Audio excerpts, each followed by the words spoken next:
انشالله سلامت باشین هر جا هستن. خدا کنه که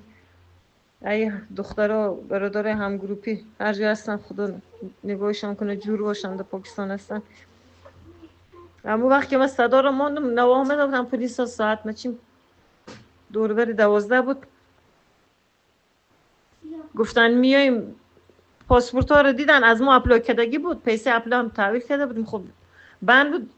موتر آوردن بار کردن گفتن تا تانه رو میریم فقط یک چک میکنیم دوباره از سر پاسپورت سانه که فکر نباشه برمیگردیم. دسترخوان اوار نان نخورده بودیم خب میفهمیم پاکستان تایم نداره دیرتر نان میخوره مردم. 2 ساعت دوشه تا ساعت 2 ما رو نگاه کرد هرچی گفتم که باش بچه من روان کن برو 2 تا بیسکیت بگیره خورد ترکان نان نخورده ایج یک نفر یک دقیقه صدا رو گوش نکرد گفت که شما صبر کن ما ده شما نان میاریم نان تانه میخوریم پس خانه میرین دیگه. گفتم چی نیازه که تو دکان بریم من فشار من بالاست مشکل اعصاب دارم بچه‌م گفت که باش که من تابلت فشار برام بیارم از دواخانه قبول نکردن هیچی نمیرخم تا ساعتی 2 ما همونجا ماندیم دیگه موتر اومد بار کرد کجا میریم هیچی اینجا سیستماش مشکل داره میریم طرف صدر سیستم اوجا چیز ما در سیستم میزنیم برابر میکنه از اونجا میبریم خانه. گفتم دروغ میگم گفت نه دروغ نمیگم در باز در خانه با دیکم روی اجاق گاز سفره پن یک چیزی اجا کاسه سلاته ده دیگه جا همون رقم همه چیز باز یک دست کالای زیر خانه پاره جان اولاد همون رقم خیستیم گفتم باش یگان نیمو بر میگردیم تا ساعتی 3 ما رو نگاه کرد ساعت 20 کم 4 صبح بود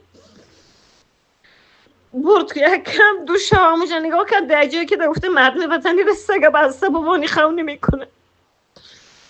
شیپش این همی رقم در دیوار را میره در از داخل خلف از بیرون خلف